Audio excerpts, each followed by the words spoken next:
നമസ്കാരം. നമുക്ക് ഈ വീഡിയോയിൽ കേരളവുമായി ബന്ധപ്പെട്ട കുറച്ച് കറണ്ട് അഫയേഴ്സ് ചോദിക്കാൻ സാധ്യതയുള്ള കുറച്ച് കറണ്ട് അഫയേഴ്സ് നമുക്ക് നോക്കാം. അതും അതിൻ്റെ കുറച്ച് റിലേറ്റഡ് ഫാക്ട്സുകൾ ഉൾപ്പെടുത്തിക്കൊണ്ടാണ് ഈ വീഡിയോ നമ്മൾ ചെയ്തിട്ടുള്ളത്. ഓക്കെ, അപ്പോൾ അതെല്ലാവർക്കും ഉപകാരമാകുമെന്ന് പ്രതീക്ഷിക്കുന്നു. നമുക്ക് നോക്കാം. അടുത്തിടെ ഇന്ത്യൻ വനിതാ ഫുട്ബോൾ ടീമിൽ അംഗമായ മലയാളി പേരോർത്തിരിക്കുക പി മാളവിക എന്നാണ് അദ്ദേഹത്തിൻ്റെ പേര്. പി മാളവിക ഇന്ത്യൻ വനിതാ ഫുട്ബോൾ ടീമിൽ അംഗമായ മലയാളി പി മാളവിക. കാസർഗോഡ് ജില്ലയിലെ നീലേശ്വരമാണ് അവരുടെ സ്വദേശമെന്ന കാര്യം കൂടെ ഓർത്തിരിക്കുക. കാസർഗോഡ് ജില്ലയാണ് അവർ. പി മാളവിക. അടുത്തിടെ ഇന്ത്യൻ ഫുട്ബോൾ ടീമിൽ അംഗമായ മലയാളി പി മാളവിക, കാസർഗോഡ് ജില്ല. കാസർഗോഡുമായിട്ട് തന്നെ ബന്ധപ്പെട്ട് നമ്മൾ ഇതിൽ എഴുതാത്ത ഒരു പോയിന്റ് കൂടെ ഓർമ്മ വന്നപ്പോൾ പറയാം. ഇന്ത്യയിൽ ആദ്യമായിട്ട് ഡിജിറ്റൽ സർവേ പൂർത്തിയാക്കിയ ആദ്യ ഗ്രാമം ഏതെന്ന് ചോദിച്ചാൽ അത് കാസർഗോഡ് ജില്ലയിലെ ഉജാർ ഉളുവാർ എന്ന ഗ്രാമമാണ്. ഇന്ത്യയിൽ ആദ്യമായി ഡിജിറ്റൽ സർവേ പൂർത്തിയാക്കിയ ആദ്യത്തെ ഗ്രാമം ഉജാർ ഉളുവാർ എന്ന ഗ്രാമമാണ്. അടുത്ത ചോദ്യം, 2020-22 സാമ്പിൾ രജിസ്ട്രേഷൻ സിസ്റ്റം പ്രകാരം SRS അഥവാ സാമ്പിൾ രജിസ്ട്രേഷൻ സിസ്റ്റം പ്രകാരം പ്രസവ സമയത്ത് ഏറ്റവും കുറഞ്ഞ മാതൃമരണ നിരക്ക് രേഖപ്പെടുത്തിയ ഇന്ത്യൻ സംസ്ഥാനം കേരളമാണ്. ഇന്ത്യയിൽ 2020-22 കാലഘട്ടത്തിൽ സാമ്പിൾ രജിസ്ട്രേഷൻ സിസ്റ്റം പ്രകാരം അല്ലെങ്കിൽ അതിൻ്റെ കണക്കുകൾ പ്രകാരം ഇന്ത്യയിലെ ഏറ്റവും മാതൃമരണ നിരക്ക് കുറഞ്ഞ സംസ്ഥാനം, പ്രസവ സമയത്ത് ഏറ്റവും മാതൃമരണ നിരക്ക് കുറഞ്ഞ സംസ്ഥാനം കേരളം. എത്രയായിരുന്നു? 18 അതിൻ്റെ തോതെന്നുള്ള കാര്യം ഓർത്തിരിക്കുക. 1 ലക്ഷത്തിൽ എത്ര പ്രസവ മരണം നടന്നു എന്നതിനെ അടിസ്ഥാനമാക്കിയാണ് ഈ കണക്കെടുക്കുന്നത്. അതിൽ കേരളത്തിൽ കഴിഞ്ഞ 20-22 കാലയളവിലെ മരണനിരക്ക് എന്ന് പറയുന്നത് 18 കാര്യം ഓർത്തിരിക്കുക. അപ്പോൾ ഏറ്റവും കൂടുതൽ മരണനിരക്ക് രേഖപ്പെടുത്തിയ സംസ്ഥാനം ഇക്കാലയളവിൽ മധ്യപ്രദേശ് ആണെന്നുള്ള കാര്യം ഓർത്തിരിക്കുക. മധ്യപ്രദേശിൽ അത് 159, തൊട്ടടുത്ത് അല്ലെങ്കിൽ രണ്ടാം സ്ഥാനത്തുള്ള ഉത്തർപ്രദേശിൽ അത് 141 കാര്യം ഓർത്തിരിക്കുക. അതോടൊപ്പം ഇക്കാലയളവിൽ 2020-22 കാലയളവിൽ ദേശീയ തലത്തിൽ ഇതിൻ്റെ മരണനിരക്ക് 88 കാര്യം കൂടെ ഓർത്തിരിക്കുക. അതിനെ ഒന്ന് റിലേറ്റ് ചെയ്ത് നമുക്ക് ഒരു കാര്യം കൂടെ അറിഞ്ഞിരിക്കാം. തൊട്ട് മുൻപത്തെ തവണ അല്ലെങ്കിൽ 2019-21 സാമ്പിൾ രജിസ്ട്രേഷൻ സിസ്റ്റം പ്രകാരം ഈ കാലയളവിൽ ദേശീയ മരണനിരക്ക് 93 ആണെന്നുള്ള കാര്യം കൂടെ ഓർത്തിരിക്കുക. ഓക്കെ, അടുത്ത ചോദ്യം നമുക്ക് നോക്കാം. സംസ്ഥാനത്തെ ആദ്യ ശലഭ സങ്കേതമായി മാറുന്നത് ഏത് വന്യജീവി സങ്കേതമാണെന്നുള്ള കാര്യം ഓർത്തിരിക്കുക. ആറളം വന്യജീവി സങ്കേതമാണ് സംസ്ഥാനത്തെ ആദ്യത്തെ ശലഭ സങ്കേതമായി മാറുന്നത്. ആറളവുമായിട്ട് ബന്ധപ്പെട്ട് 1-2 കാര്യങ്ങൾ കൂടെ നമുക്ക് നോക്കാം. ആറളം വന്യജീവി സങ്കേതം സ്ഥാപിതമായ വർഷം പ്രീവിയസ് ഇയർ ചോദ്യമാണ് അല്ലേ. 1984 ആറളം നിലവിൽ വന്നത് നമുക്കറിയാം അല്ലെ, സ്ഥാപിതമായെന്നറിയാം. അതുമായിട്ട് ബന്ധപ്പെട്ട് 1-2 കാര്യങ്ങളോട് ഓർത്തിരിക്കുക. 2000 മുതൽ മലബാർ നാച്ചുറൽ ഹിസ്റ്ററി സൊസൈറ്റിയുടെ സഹകരണത്തോടുകൂടി വനം വകുപ്പ് ഇവിടെ വാർഷിക സർവേ നടത്തുന്നുണ്ടെന്നുള്ള കാര്യം കൂടെ ഓർത്തിരിക്കുക. 2000 മുതൽ മലബാർ നാച്ചുറൽ ഹിസ്റ്ററി സൊസൈറ്റി, സംഘടനയുടെ പേര് മലബാർ നാച്ചുറൽ ഹിസ്റ്ററി സൊസൈറ്റിയുടെ സഹകരണത്തോടെ വനം വകുപ്പ് വാർഷിക സർവേ നടത്തുന്നുണ്ട്. അതോടൊപ്പം ഇവിടെ ബട്ടർഫ്ലൈ ഇന്ത്യ മീറ്റ് എന്ന പരിപാടി നടന്ന വർഷം 2005 കാര്യം ഓർത്തിരിക്കുക. ബട്ടർഫ്ലൈ ഇന്ത്യ മീറ്റ് ആറളത്ത് നടന്ന വർഷം 2005. ആറളവുമായി ബന്ധപ്പെട്ട് ശലഭങ്ങളുടെ കേസിൽ നമുക്ക് 1-2 കാര്യങ്ങളോട് ഓർത്തിരിക്കാം. നമ്മുടെ ഇതുമായിട്ട് ബന്ധപ്പെട്ട് കുറച്ചധികം വായിച്ചപ്പോഴത്തേക്കിനും ന്യൂസ് പോർട്ടലിൽ നിന്ന് കിട്ടിയ വിവരങ്ങളാണ്. അപ്പോൾ ഒന്ന് ഓർത്തിരിക്കുക. നമ്മുടെ ചോദ്യങ്ങൾ ഇപ്പോൾ ഡീപ്പായതുകൊണ്ട് സംസ്ഥാനത്ത് കണ്ടെത്തിയ 327 തരം ചിത്രശലഭങ്ങളിൽ 266 ആറളത്ത് കണ്ടെത്തിയിട്ടുണ്ട്. സംസ്ഥാനത്ത് ആകെ കണ്ടെത്തിയിട്ടുള്ള 327 തരം ശലഭങ്ങളിൽ 266 ആറളത്ത് കാണാനായിട്ട് കഴിയും. അതിൽ തന്നെ 27 സഹ്യപർവ്വത മേഖലകളിൽ മാത്രം കാണുന്ന ശലഭങ്ങളാണെന്നുള്ള കാര്യം ഓർത്തിരിക്കുക. അവയിൽ 6 1972 വന്യജീവി സംരക്ഷണ നിയമത്തിൻ്റെ പട്ടിക 1 അല്ലെങ്കിൽ 1-ാം പട്ടികയിൽ ഉൾപ്പെട്ടവയാണെന്നുള്ള കാര്യം കൂടെ ഓർത്തിരിക്കുക. അപ്പോൾ സംസ്ഥാനത്തെ ആദ്യത്തെ ശലഭ സങ്കേതമായി വരുന്നത് ആറളമാണെന്നുള്ള കാര്യം ഓർത്തിരിക്കുക. ഓക്കെ, സിക്കിൾ സെൽ രോഗത്തെ പറ്റിയുള്ള അവബോധം ശക്തിപ്പെടുത്താൻ സംസ്ഥാന ആരോഗ്യ വകുപ്പും പട്ടികവർഗ വകുപ്പും ചേർന്ന് സംഘടിപ്പിക്കുന്ന 1 വർഷം നീണ്ടു നിൽക്കുന്ന ഒരു ക്യാമ്പയിനുണ്ട്. അതിൻ്റെ പേര് ഓർത്തിരിക്കുക. അറിയാം അകറ്റാം അരിവാൾ കോശരോഗം എന്തുമായിട്ട് ബന്ധപ്പെട്ടാണ്? നമ്മുടെ സിക്കിൾ സെൽ രോഗത്തെ പറ്റിയുള്ള അവബോധം ശക്തിപ്പെടുത്താൻ ഏതൊക്കെ വകുപ്പുകൾ ചേർന്ന് നടപ്പാക്കുന്നു? സംസ്ഥാന ആരോഗ്യ വകുപ്പും സംസ്ഥാന പട്ടികവർഗ വകുപ്പും ചേർന്ന് നടപ്പാക്കുന്ന ഒരു 1 വർഷം നീണ്ടു നിൽക്കുന്ന ക്യാമ്പയിനാണ് അറിയാം അകറ്റാം അരിവാൾ കോശരോഗം. ഓക്കെ, ഇത് ഓർത്തിരിക്കും. അതുമായിട്ട് ബന്ധപ്പെട്ട് 2007 കേരളത്തിൽ ആദ്യമായിട്ട് വയനാട് അട്ടപ്പാടി ഗോത്ര മേഖലകളിൽ ആരംഭിച്ച ഒരു പരിപാടിയാണ്. നമുക്കറിയാമല്ലോ ഇതൊരു ജനിതക രോഗമാണെന്നുള്ള കാര്യം അറിയാം അല്ലേ. ഏറ്റവും കൂടുതൽ ഗോത്ര മേഖലകളിൽ നിലനിൽക്കുന്ന ഒരു ജനിതക രോഗമാണ് ഈ അരിവാൾ രോഗം അഥവാ സിക്കിൾ സെൽ അനീമിയ എന്ന രോഗം. ഇത് 2007 മുതൽ വയനാട് അട്ടപ്പാടി മേഖലകളിൽ നടപ്പാക്കിയെങ്കിലും 2023 മുതലാണ് സമഗ്രമായിട്ട് ഈ പദ്ധതി നടപ്പാക്കിയെന്നുള്ള കാര്യം ഓർത്തിരിക്കുക. ഈ വർഷം അതിന് മറ്റൊരു പ്രത്യേകത കൂടിയുണ്ട്.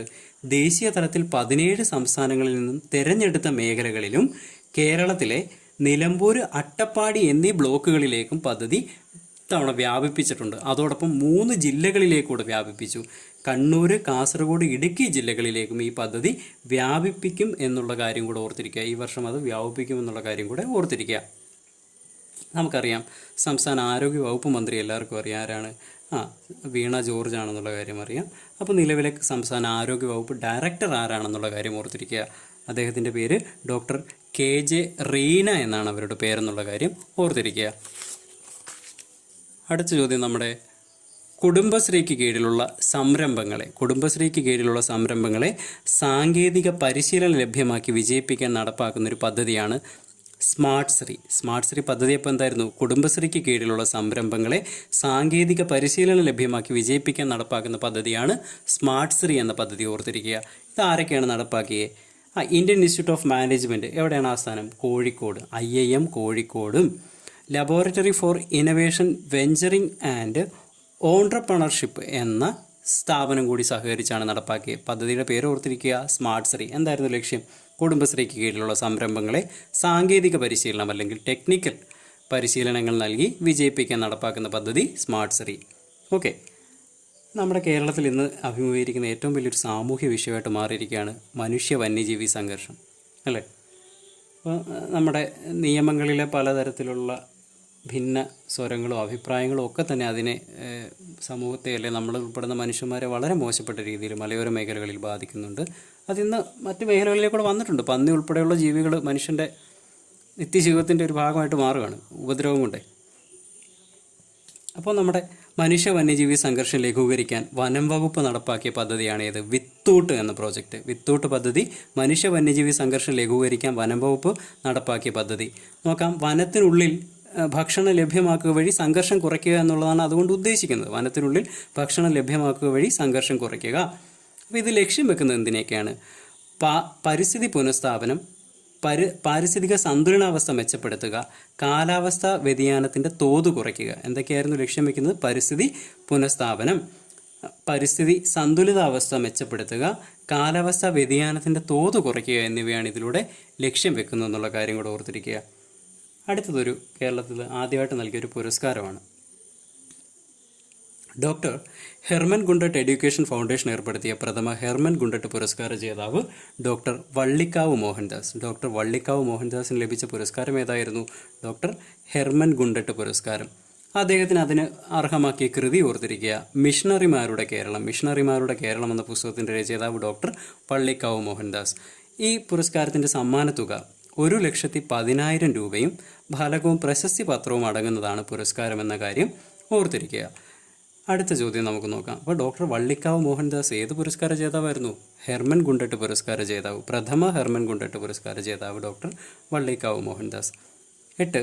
സംസ്ഥാനത്തെ എല്ലാ രക്തബാങ്കുകളിൽ നിന്നും വിവരങ്ങൾ നൽകുന്ന ഒരു കേന്ദ്രീകൃത സോഫ്റ്റ്വെയർ അല്ലെങ്കിൽ കേന്ദ്രീകൃത പ്ലാറ്റ്ഫോമാണ് ഏത്?